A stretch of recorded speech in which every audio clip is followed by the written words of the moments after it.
Selamat pagi Sobat PJJ, bagaimana kabar kalian hari ini? Pasti kalian dalam kondisi sehat ya. Ibu berharap kalian pada pagi hari ini dalam keadaan sehat serta bersemangat. Bersemangat untuk menerima pelajaran pada pagi hari ini.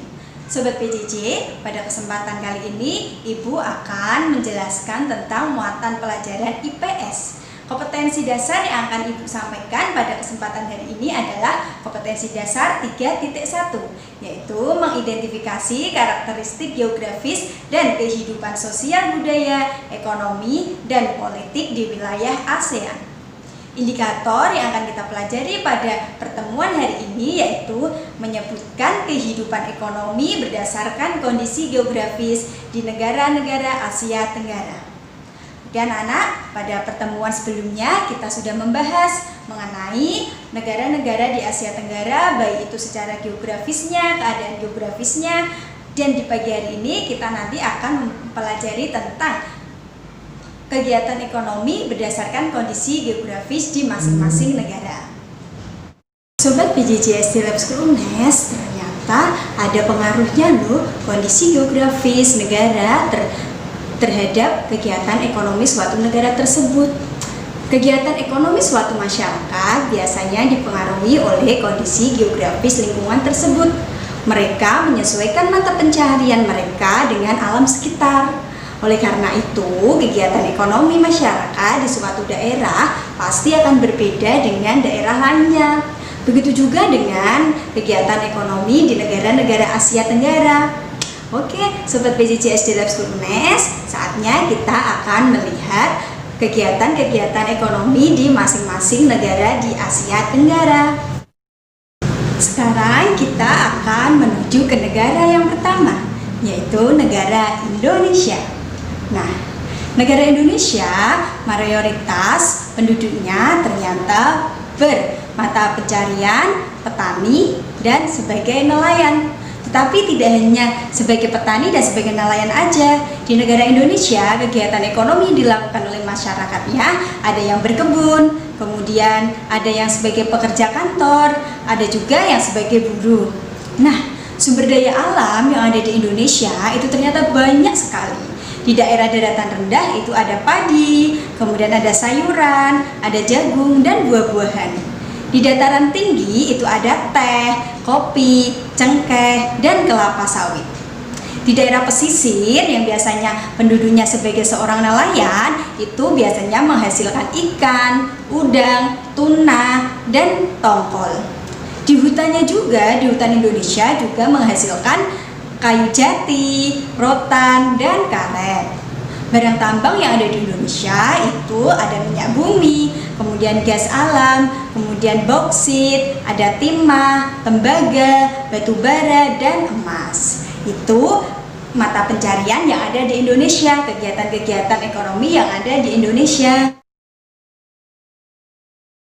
Sekarang kita menuju ke negara yang kedua, yaitu negara Brunei Darussalam. Sobat PJJ, di negara Brunei Darussalam, mata pencarian penduduknya itu ada yang sebagai pertambangan, kemudian ada yang sebagai buruh industri logam dan buruh industri tenun. Selain itu juga ada yang bermata pencarian sebagai petani. Di Brunei Darussalam ini, di hasil buminya itu menghasilkan minyak bumi dan gas alam. Ternyata minyak bumi dan gas alam di negara Brunei Darussalam ini mampu memberikan pendapatan negara tersebut sebanyak 40% loh. Kemudian selain di daerah pertambangan hasil buminya, di daerah di bagian pertanian, daerah Brunei Darussalam juga menghasilkan padi, buah-buahan, dan lada. Di dataran rendahnya mereka menghasilkan kelapa. Sekarang kita menuju ke daerah Filipina. Nah, di daerah Filipina, mata pencarian penduduknya tersebut yaitu sebagai petani, kemudian sebagai pekebun, dan kemudian ada yang bekerja di bidang jasa. Melihat kondisi geografis di dataran rendahnya daerah Filipina, itu banyak menghasilkan jagung, kemudian sayuran, kemudian padi, dan ketela pohon, serta buah-buahan. Kemudian di daerah perkebunannya, Filipina juga menghasilkan tebu, kelapa, kemudian ada tembakau, kemudian ada kayu, dan ada karet. Sobat PJJ SD Lab School UNES, ternyata mata pencarian yang paling utama di negara Filipina itu adalah sebagai petani.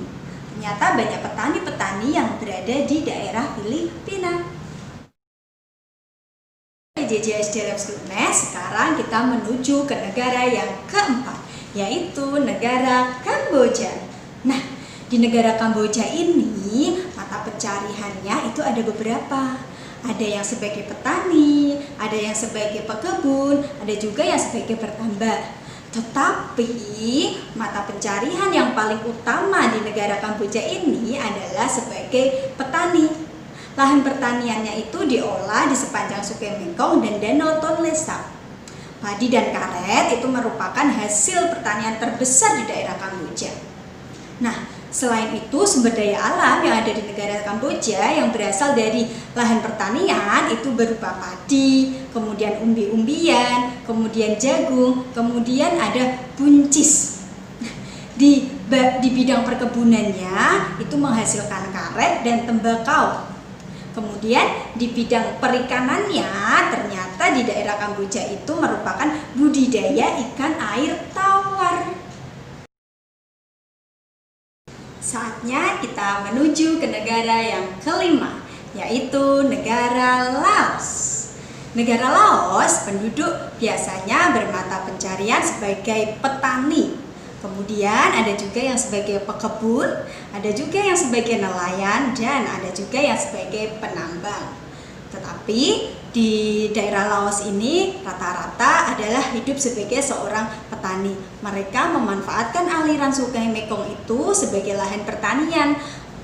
Selain itu juga mereka juga ada yang berternak. Nah, sumber daya alam nih yang dihasilkan oleh negara Laos di bidang pertanian, mereka menghasilkan padi, jagung, dan tembakau. Kemudian di hutan dari negara Laos itu menghasilkan kayu jati.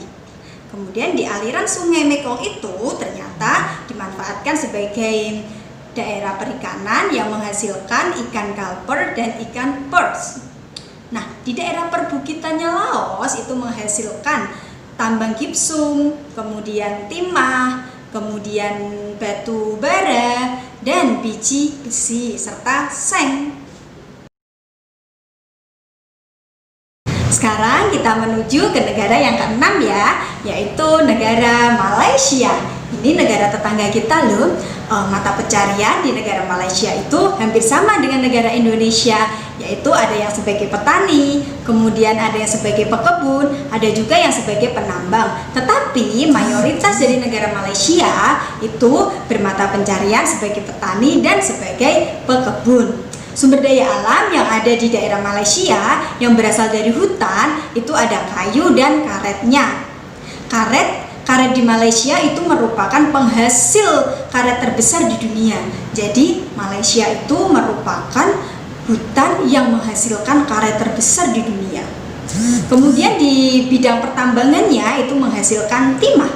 Dan di bidang perkebunannya itu menghasilkan kelapa, kemudian tembakau, teh, dan lada. Sekarang kita menuju ke negara yang ketujuh ya, yaitu negara Myanmar. Di negara Myanmar, sebagian besar penduduknya itu bermata pencarian petani. Tetapi selain sebagai petani, penduduk wilayah Myanmar itu juga sebagai pekebun, kemudian sebagai penambang juga. Sumber daya alam yang ada di negara Myanmar di bidang pertanian atau perkebunan itu berupa teh, kemudian tembakau, kemudian tebu, dan sayur-sayuran.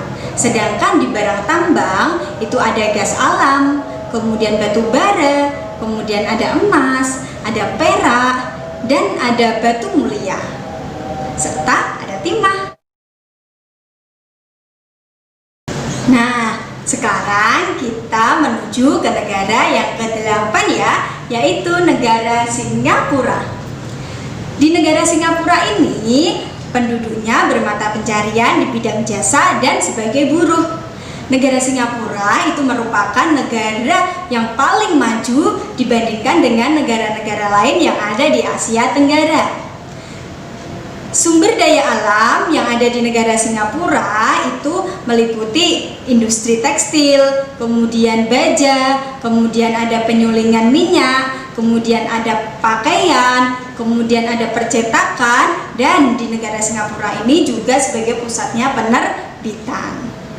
Industri yang berkembang yaitu industri pengolahan karet, timah, dan minyak di daerah Jurong.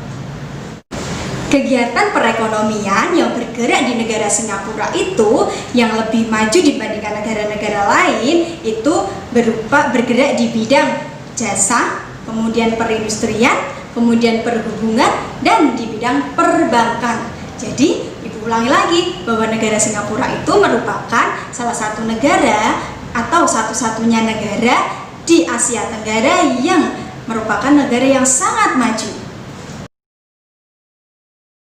Sekarang kita menuju ke negara yang ke-9 ya, yaitu negara Thailand.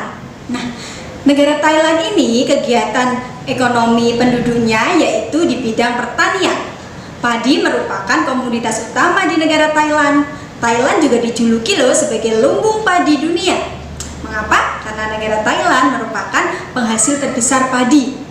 Selain itu, ada juga kegiatan ekonomi di negara Thailand itu di bidang kehutanan, kemudian bidang pertambangan, bidang industri. Nah, devisa utama di negara Thailand itu berasal dari kegiatan pariwisata. Jadi, yang berkembang di negara Thailand justru devisa pendapatannya untuk negara itu ada di bidang pariwisata.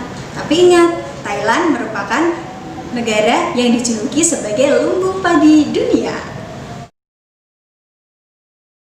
Sekarang kita menuju ke negara yang ke-10, yaitu negara Vietnam. Nah, negara Vietnam penduduknya itu bermata pencarian, ada yang sebagai petani, kemudian ada yang sebagai pekebun, kemudian ada juga yang sebagai penambang. Tetapi mayoritas penduduk di daerah Vietnam itu bermata pencarian di bidang pertanian. Nah, sebagai sumber daya alam di bidang pertanian atau perkebunan itu mereka menghasilkan padi, sayuran, kemudian ada juga umbi jala, kemudian ada juga teh, kopi, dan jagung. Di hutan yang ada di Vietnam itu menghasilkan kayu jati dan bambu. Industri yang berkembang di negara Vietnam yaitu industri makanan, pengolahan makanan, dan pengolahan tekstil.